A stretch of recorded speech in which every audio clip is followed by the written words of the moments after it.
So that's a pattern from the song. It's a punk rock song called Indecisive in the Rockschool Grade 2 book. And the whole thing is building on the not the left hand, but both hands technique that I described in my last video about, the basics of Moeller and free stroke and the different stroke types, okay? So now we're putting them into practice, and this video is geared towards one of my students who is playing the song, and he's hit a wall with how to smoothly execute it, because you have to be relaxed when you do it.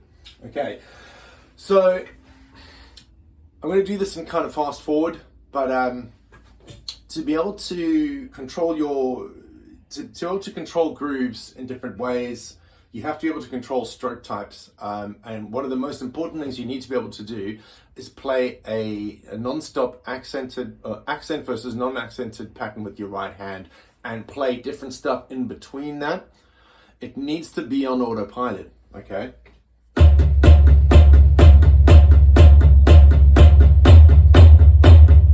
Okay, so I've got this loud, soft, loud, soft, loud, soft thing going on, okay? If I slow it down,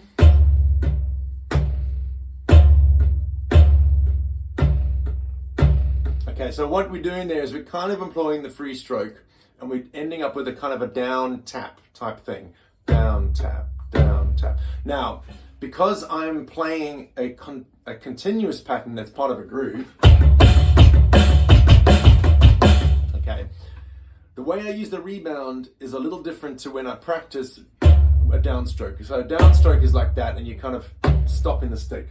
But I want to use a little bit of the rebound so that my the second stroke in between, the tap stroke or the quieter stroke, still has some weight and some momentum to it, which is really important, because we still want to hear it, and we want to be able to have our hand move in a natural motion.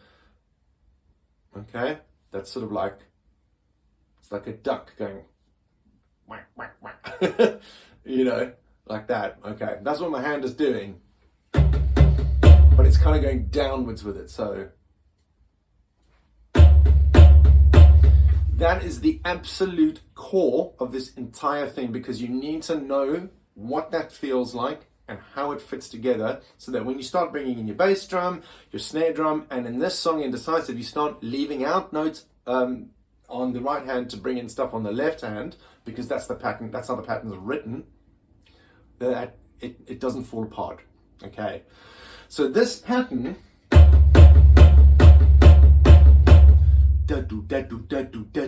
loud, soft, loud, soft, loud, soft, loud, soft, loud, soft. Okay, that, imagine that is playing the whole time. So even if we're going, okay, you can hear that the general form that I'm playing on the right hand is that pattern. Even if I'm interrupting it with the left hand, I'm not going.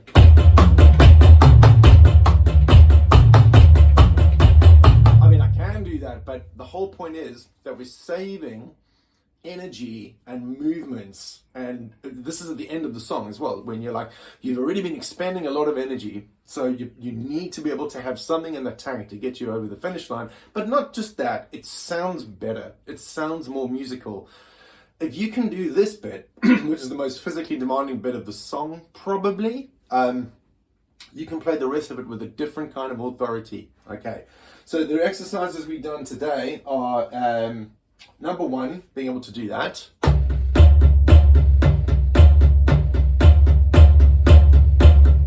Then we add the kick drum on the accents. So it's pretty easy to coordinate, because your legs going down and your hands also going down at the same time. Okay, so you want to practice that. Until you almost forget about your right hand, and it feels like butter, but it does have to go da-do, da-do, da-do, okay? You don't want to end up just tapping.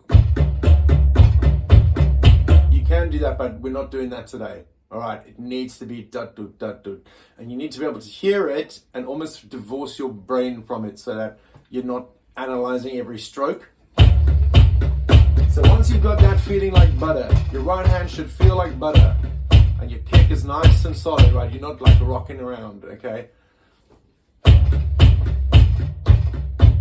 We're just keeping it at this tempo for now. Okay. We're going to take out one of the notes now on the right hand, and we're going to end up with this pattern. And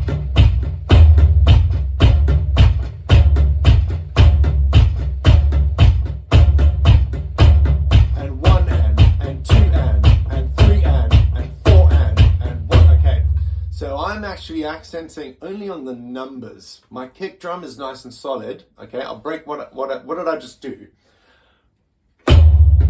Okay, so straight away it's a loud one and a quiet one. Now we're going to do quiet, loud, quiet, or tap, down, tap, right?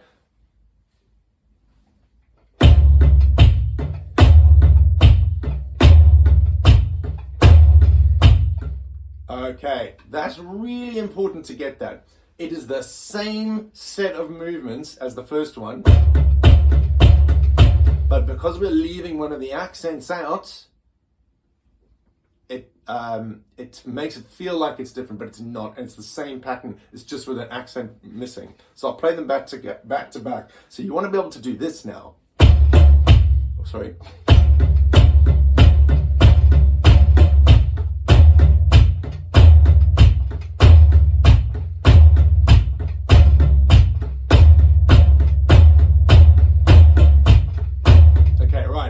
Easier said than done, because what's tricky about that is, okay, what's easy about that? Let's start with that.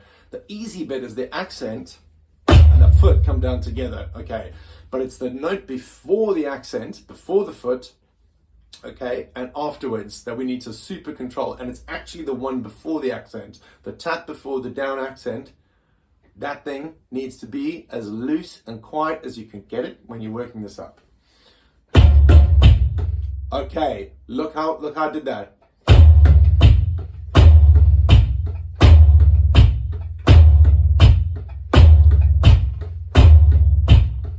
Okay, that's hard to do if you're not used to doing it. Look, I'm going kick tap. That kick tap, that is the whole thing that glues this motion together and stops you from tensing up.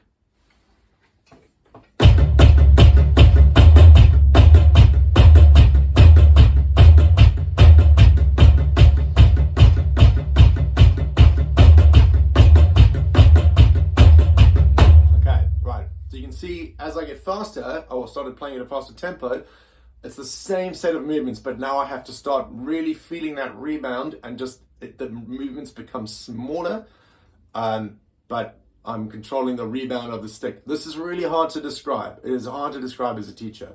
Okay, control the rebound. What the hell does that mean? Well, you got to feel what it feels like at a slow tempo, where you've got more space to move your hand, so that you understand what your hand is actually doing, so that you can start to kind of catch the stick mid-flight. Okay, that's a bit different too, but it's not worlds apart. I'm just bringing it down from a shorter distance and catching it sooner. Drop, catch, drop, catch. Okay, what about the rest of it? Okay, now we've got this pattern. And one and two and three and four and. Okay, so there's a kick drum in the gap there. And one and kick there. And one and kick and two and kick and three and kick and four and kick. Okay? We're going to add the left hand with an accent, a downstroke, or even you can do a free stroke if you want, just to get used to that feeling. That's actually two different sensations in your hand. Let's go with a free stroke, because we want to feel the maximum rebound, and that's hard off a tom, an acoustic tom. This is easy because it's a rubber pad, silicon pad. All right. The reason why we're doing it like this is we've deconstructed this whole beat from into some component parts, so that you can really troubleshoot and assess how all the motions work together. Right. So what we're doing now is we're calibrating the left hand to be able to hit in time with the kick drum perfectly without flamming. What's a flam?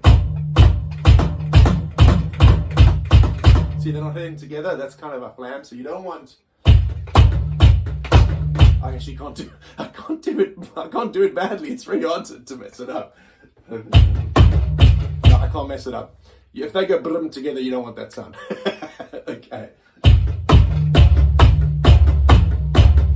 Okay, I'm going to slow down a little bit more. And 1 and 2 and 3 and 4 and 1 and 2 and 3 and 4 and 1. And 1 and 2 and 3 and 4 and 1 and 2 and 3 and 4 and 1. Okay, the whole time I'm doing that, that little note before that one there, before the kick, that has got to be as gentle as you can get it, because when you speed the whole thing up, that motion is the one that's going to trip you up if you're hitting too hard. You're going to make too much work for yourself there. Okay, check this out, right? You can hear it's going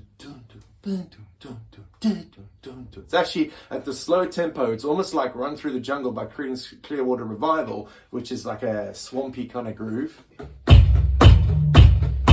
Look, I can dance to it. Okay, this hand, I'm aware. Sometimes I'm doing that, sometimes I'm doing that. It's just what I feel comfortable with. And it's not the most perfect demonstration, sorry.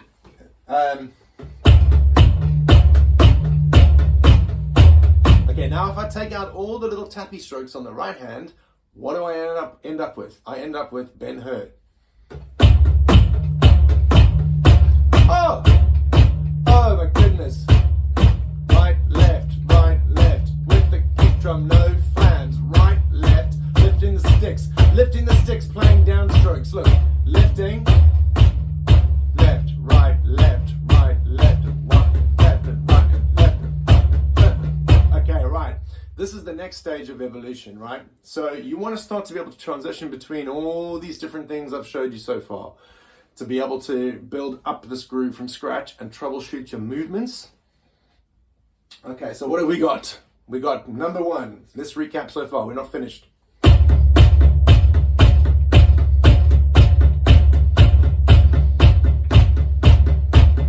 then.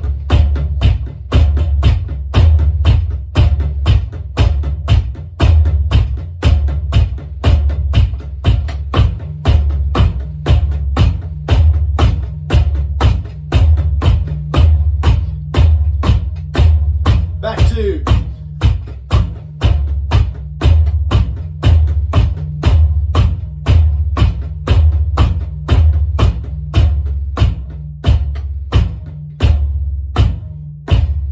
Notice how I'm lifting the whole time. 1 and 2 and 3 and 4. Numbers are accents.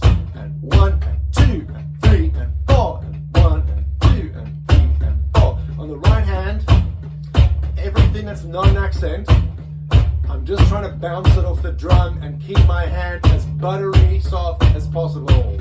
My wrist and fingers, buttery soft. If they're tensing up, something's wrong. Take it back a step.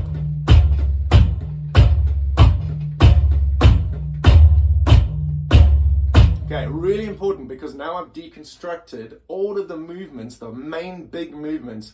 I'm literally doing right, left with over the kick drum. Right? That's important, because then now I have control over the right hand to be able to throw in, to let it kind of bounce in between. I hope this is making sense, right? All right, we're not done yet. Now we've got to double up on the left hand in this beat, because remember it goes... so we've got a single and then a double backbeat. 1 and 2 and 3 and 4 and 1 and 2 and 3 and 4 and... All right, that's kind of tricky to do, right? Why don't we... Okay, now we've got to calibrate playing doubles with each hand over the kick. This is important, right? It's not just right, left, left. You can do that where you're kind of accenting both with your wrist, going wrist, wrist. But what I want you to do is instead of wrist tap. Okay. Over the kick drum. You've got to get used to doing this. Why?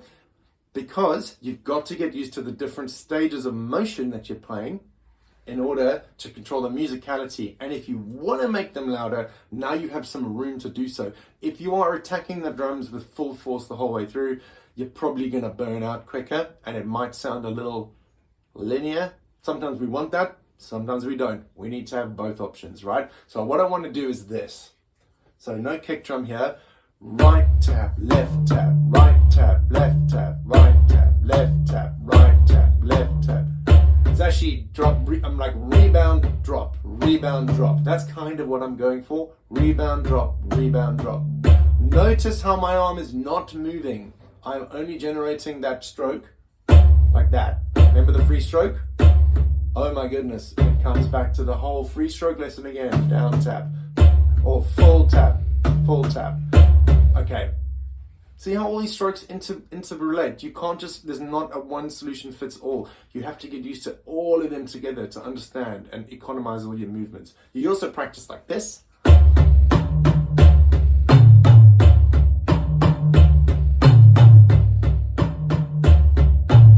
In fact, look how I've got it.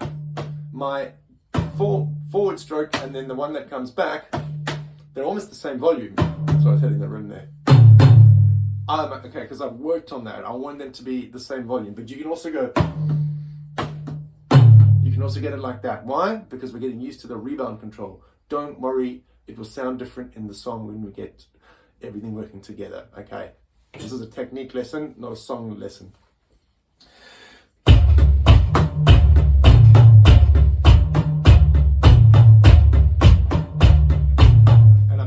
So that my left hand gets used to picking up, right? A lot of people will do this. The right hand is trained and then the left hand doesn't pick up because it's not used to it. It's kind of lazy. I don't want to say lazy, that's negative, but you've got to be picking up, picking up, picking up, picking up, or at least lifting, lift the stick. Look how far it comes back. It's got to come back, right? Lift those sticks off the drums, right? And why am I doing doubles like this? I'm calibrating. Number one, both hands being able to do single and double strokes with the kick drum.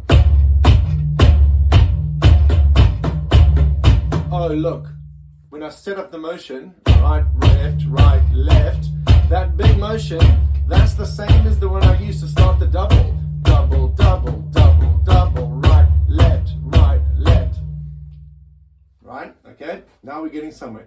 We're calibrating all these different movements on their own so we can put them together, but we have to get them real perfect and feeling buttery at the slow speed individually before we can put them together. Good news is you spend time doing this, it's going to inform all your playing, all your groove playing, because this stuff comes up in various forms in all kinds of songs and music. Okay, so that's why I think it's actually a really good lesson, this song. This little section is one line in a song, the ending of the song, but it's difficult because it comes out of a different kind of groove into this groove and you have to suddenly be on it and you got to be relaxed. Okay, so what do we got? We got running eighths with down tap, down tap, down tap, down tap, 1 and 2 and 3 and 4 and 1 and 2 and 3 and 4 and 1 and 2 and 3 and 4 and 1 and 2 and 3 and 4 and 1 and 2 and 3 and 4 and 1 and 2 and 3 and 4 and 1 and 2 and 3 and 4 and 2 and 3 and 4 and 1 2 3 4 1 and 2 and 3 and 4 and 1 2 3 4 and 1 and 2 and 3 and 4 and 1 and 2 and 3 and 4 and 1 and 2 and 3 and 4. I messed up.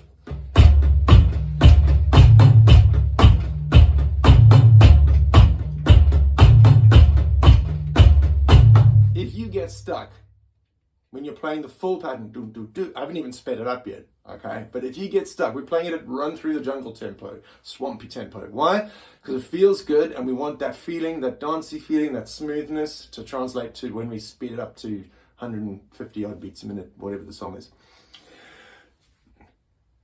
What's my train of thought? Oh yeah, so if you get unstuck, just make sure your accents on the right hand can fall on the kick drum. Everything else, try not to accent it. Okay, at some point you're going to be, okay, I need to speed this up, and you're going to come unstuck because your technique suddenly goes back into gripping down territory. But you have to remember that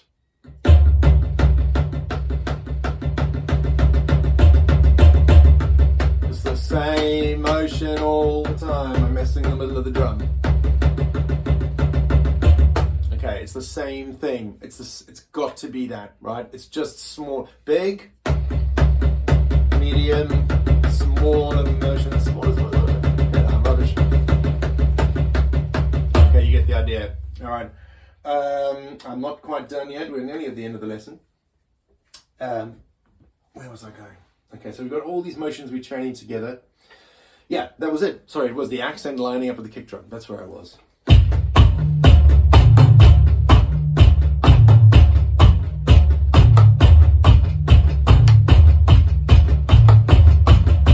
Okay, now as you go, right, you can hear it's maybe not powerful enough. It's maybe too controlled. Because at that song tempo,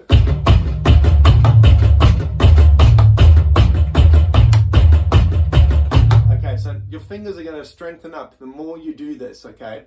There comes a point where we have to get the volume up, so we don't want everything to be too tappy in the final product. So I said this wasn't a song lesson, I lied. It kind of is, okay? Because we can end up with this.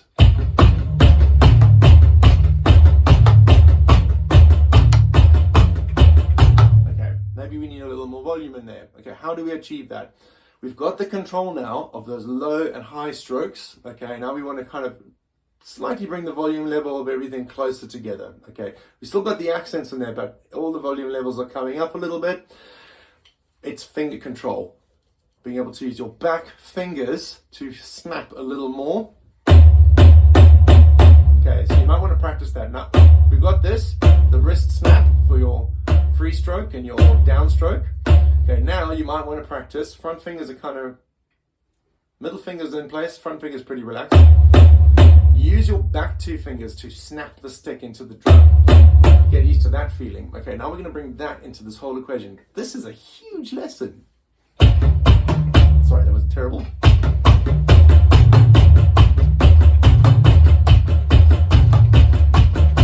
Still, that little one and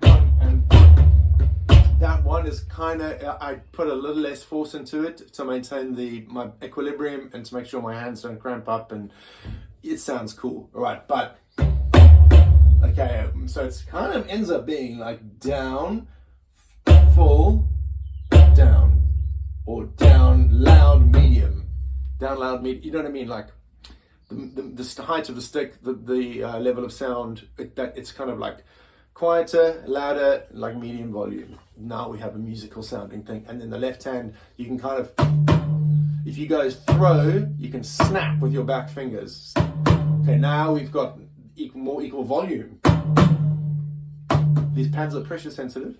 Okay, so that one is like a full, and then I just let the fingers drop. Okay, so now I have loud, soft, but now if I want a bit of volume, we've got to go throw, snap.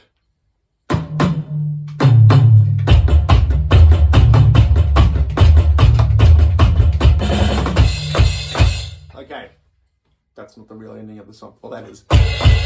That's the ending, but that's not there.